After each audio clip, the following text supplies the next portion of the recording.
তাৰিখে বাজেট অধিৱেশন সমাপ্ত হ'ব তথাপিতো কোনো শিলখাকুৰ যি সচল ধৰ্ণাস্থলীত আছে তাতে প্ৰতিবাদ কাৰ্যসূচী এতিয়াও ৰূপায়িত হৈ আছে যিহেতু শিলখাকুত যিসকল লোকৰ উচ্ছেদ হৈছিলে ঘৰ পৰিয়াল উচ্ছেদ হৈছিলে তেওঁলোকে আজি যিহেতু চতুৰ্থ দিনৰ পৰা তেওঁলোকে ইয়াতে প্ৰতিবাদ কাৰ্যসূচী ৰূপায়িত কৰি আহি আছে তেওঁলোকৰ যি উচ্ছেদ কৰিছিল যি পৰিয়ালক তেওঁলোকে চৰকাৰে উচ্ছেদ কৰিছিল শিলখাকুত যিহেতু 1.5 বছৰ হৈ গ'ল অতিক্ৰম হৈ গ'ল 1.5 বছৰ তেতিয়াৰ পৰা এতিয়ালৈকে তেওঁলোকক পুনৰ সংস্থাপন দিয়াৰ নামত তেওঁলোকক কেৱল মাত্ৰ প্ৰতাৰণা কৰা দেখিবলৈ পোৱা গৈছে আৰু সেইবাবে আজি তেওঁলোকে চতুৰ্থ দিনৰ দিনাখনো দেখিবলৈ পোৱা গৈছে তেওঁলোকে প্ৰতিবাদী স্থলী ইয়াতে কৰি আহিছে আৰু যিহেতু প্ৰতিবাদী কাৰ্যসূচী ৰূপায়িত কৰা পুৰুষ মহিলা একেলগে প্ৰতিবাদী কাৰ্যসূচী ৰূপায়িত কৰা দেখিবলৈ পোৱা গৈছে যিহেতু শিলখাকুৰ অমানৱীয় উচ্ছেদৰ বলি হোৱা প্ৰতিটো থলুৱা পৰিয়ালক অতি শীঘ্ৰে পুনৰ সংস্থাপন আৰু যথোপযুক্ত ক্ষতিপূৰণ প্ৰদানৰ দাবীত আজি যিহেতু অনিৰ্দিষ্টকালীন অৱস্থান ধৰ্মঘট শিলখাকুৰ পাৰত উচ্ছেদিত প্ৰতিটো ৰাইজসকল ইয়াতে প্ৰতিবাদী কাৰ্যসূচী ৰূপায়িত কৰিছে তেওঁলোকৰ এটাই স্পষ্ট কথা তেওঁলোকক যি ক্ষতিপূৰণ কৰিছিলে চৰকাৰ যি ক্ষতি কৰিছে বা তেওঁলোকৰ যি ঘৰ মাটি বাৰী যিহেতু তেওঁলোকক উচ্ছেদ কৰিছিলে সেইসমূহ পুনৰ ঘূৰাই দিয়াৰ বাবে তেওঁলোকে প্ৰতিবাদী কাৰ্যসূচী ৰূপায়িত কৰিছে যিহেতু আমাৰ সৈতে কিছু প্ৰতিবাদকাৰীসকল উপস্থিত আছে আমি তেখেতৰ পৰা জানিবলৈ চেষ্টা কৰিম যিহেতু আপোনাৰ ওচৰলৈকে আছোঁ কি ক'ব মই এইটোৱে ক'ব বিচাৰোঁ যে আজি আমি যোৱা ফেব্ৰুৱাৰী 28 তাৰিখে আমাৰ ঘৰ উচ্ছেদ কৰিছে আজি 1 বছৰৰ ওপৰত আমি প্ৰতিবাদ কৰিলোঁ আৰু তেতিয়াৰ পৰা মোৰ মানুহজনৰ বহুত টেনশ্যনো ভুগিলে মানসিকভাৱে মানে ভাঙি পৰিছে এই সময়ত মোৰ ল'ৰাজনৰ মেট্ৰিক পৰীক্ষা আছিলে তেতিয়া হেমন্ত বিশ্ব শৰ্মাৰ আমাৰ ঘৰবিলাক মানে উচ্ছেদ কৰি পেলাইছে তেতিয়া মানুহজনে তেতিয়াৰ পৰা সেনেকৈ মানে অলপমান বেমাৰহান হৈ গ'ল তেতিয়াৰ পৰা থাকি এই 5 ফেব্ৰুৱাৰীত মানুহজনে মোৰ ঢুকাই থাকিল এতিয়া মোৰ ক'তো মাতি নাই এতিয়া মোক ক'ত থাকিম কি কৰিম ল'ৰাটোক লৈ এইবাৰ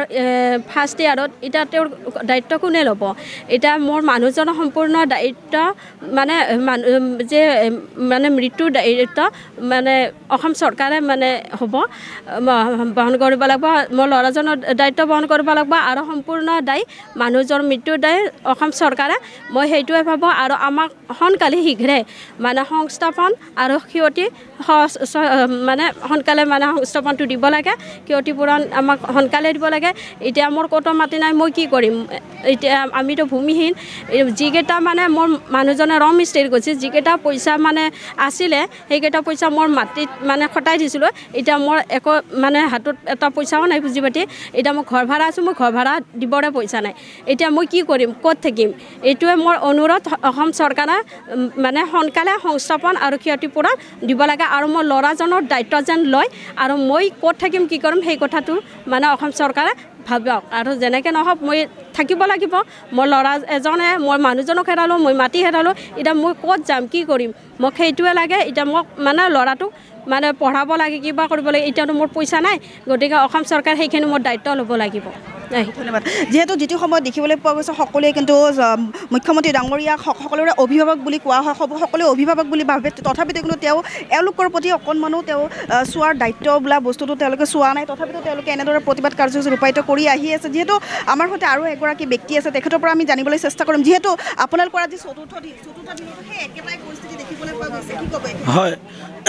চাওক আমাৰ এইখিনি গৰীব মানুহৰ ভোট পাই পেলাই MP হয়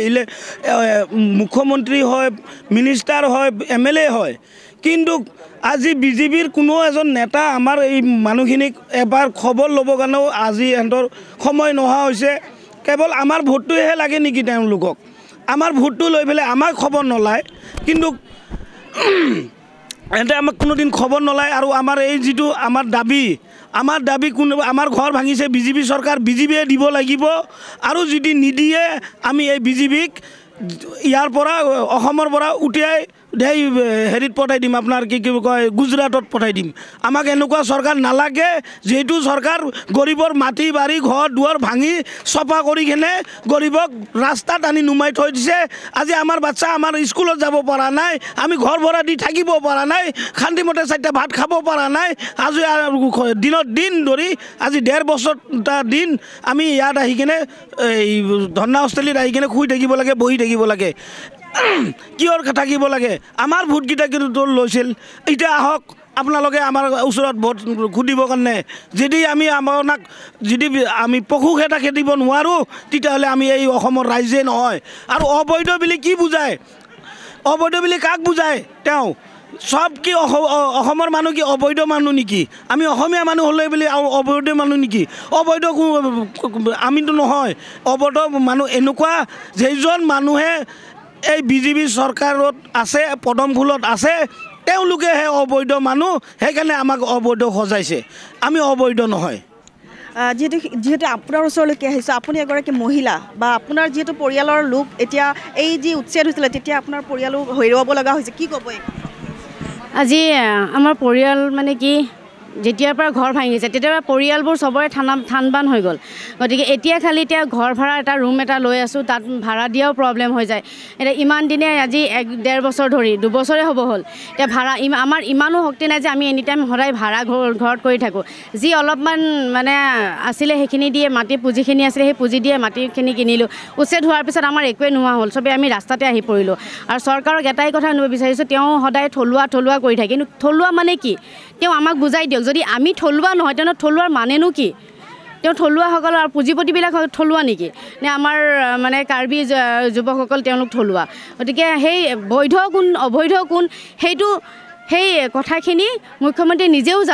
জানি শুনি তেওঁ জানিও নাজানি ভাও ধৰি মানে আমাক এনেকুৱা আজি শাস্তি দিয়া বুলি কৈছোঁ তাৰ শাস্তি দি আছে গতিকে এইখিনি আমি কৈছোঁ যে আমাৰ সংস্থাপন অতি সোনকালে দিয়ক আৰু আমাৰ মাটি আমাৰ পুনৰ ঘূৰাই দিয়ক আমাৰ যিখিনি পৰিয়াল আমাৰ মানে থান-বান হৈ আছে গতিকে তেওঁলোক যাতে এটা চিজিল লাগে আমি সেইটোৱে মানে চৰকাৰক ক'ব বিচাৰোঁ যদি এনেকুৱা নকয় তেতিয়াহ'লে যি ফেঞ্চিং তেওঁলোকে মাৰিছে সেই ফেঞ্চিং ভাঙি আমি সোমাবলৈ আমি সেইটো কৰিবলৈ আমি ৰাজি আছোঁ যেহেতু লোকসভা নিৰ্বাচন আহিছে কি কৰিব তেনেহ'লে সকলোকেতো প্ৰতিশ্ৰুতি দিয়ে ন নিৰ্বাচন অহাৰ আগতে এনেকুৱা কৰি দিম সেনেকুৱা কি ক'ব আপোনালোকে এতিয়া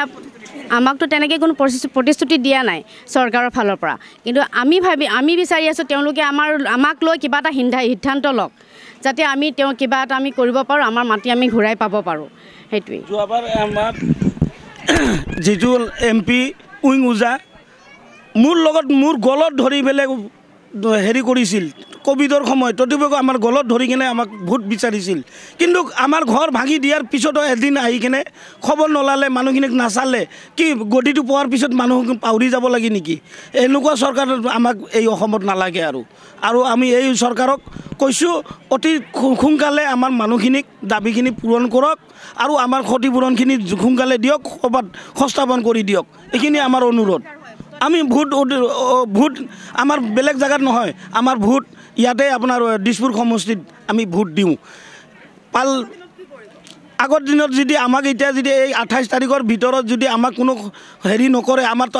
28 গৈছে আমাৰ কলা দিন গুচি গ'ল কিন্তু আকৌ আমাৰ কলা দিন আহিব যদি আমাৰ এই ফেঞ্চিং ভাঙি পেলাই আমি সোমাব লগা হয় যদি মাৰ খাই কিনে মৰিবও লগা হয় তথাপিও মৰিব ৰাজি আছোঁ তেনেহ'লে আমাক যদি একো নিদিয়ে তেনেহ'লে ফেঞ্চিং ভাঙি পেলাই আমি সোমাই যাম তাতে যদি হেমন্ত আমাক ফাঁচি দিব পাৰে দিয়ক যদি জেলত লৈ যাই মাৰিব পাৰে মাৰি দিয়ক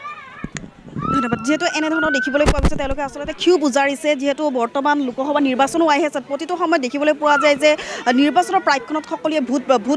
লোৱাৰ বাবে বা ভোট দিয়াৰ বাবে তেওঁলোকে সকলোৰে মাজত গৈ কিনে তেওঁলোকে প্ৰতিশ্ৰুতি দিয়ে তথাপিতো কিন্তু যিহেতু লোকসভা নিৰ্বাচন আহি আছে তেওঁলোকৰ যিহেতু আজি 1.5 বছৰৰ পৰা তেওঁলোকে এনেদৰে নিজৰ ভূমি হেৰুৱাই তেওঁলোকে ভাড়া ঘৰত থাকিব লগা হৈছে তথাপিতো কিন্তু এই যে বাজেট অধিৱেশন বৰ্তমান চলি আছে বাজেট অধিৱেশনতো দেখিবলৈ পোৱা গৈছে তেওঁলোকৰ এনেধৰণৰ তেওঁলোকে মাত্ৰ এটাই তেওঁলোকৰ দাবী যে তেওঁলোকৰ যিখিনি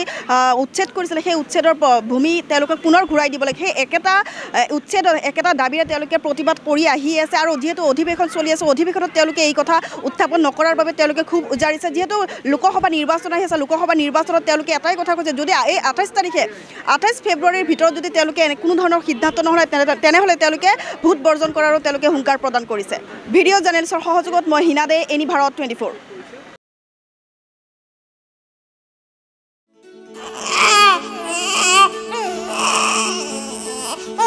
অভিনন্দন আপোনাৰ এজনী ছোৱালী জন্ম হৈছে